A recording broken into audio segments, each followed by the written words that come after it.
دلته هغه توکي د اور په لمبو سوځول کیږي چې زموږ په هیواد کې د سلګونه ځوانانو ژوند اخیستی.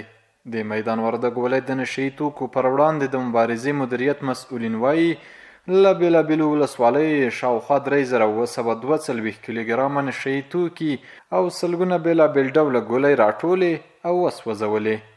3242 کیلو مواد مختلف نشهیي دلته تاسې له وړاندې هغه د انشاءالله وسوځېدل.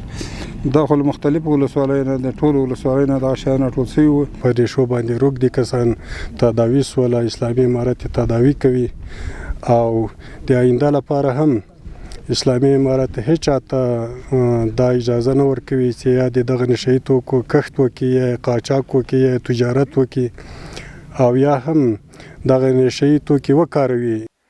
له بله پلوه ډاکټران دا اقدام د سلګونه وګړو د ژوند ژغورل بولي. همدارنګه په ټولو هیوادوالو غږ کوي چې د نشه یي توکو له کښت او استعمال څخه ځان وژغوري. نشه یي توکي خو زما پند یا د ما په فکر باندې دا یوه فاجعه ده او دا یوه داسې پدیده ده چې د موږ او تاسو ځوان نسل یې ښکار کیږي او د دوی تنها دوی نه دي مریضان په ټولنه کې، د دوی فامیل، د دوی کورنۍ، حتی دغه ټوله جامعه ورسره مریضه ده. د مسؤلینو په وینا چې روان کال یې په دغه ولایت کې له 100 زیات په نشه روږدو کسانو درملنه کړې او لسګونه جریبه ځمکه یې د نشه یي توکو له کښت څخه پاکه کړې.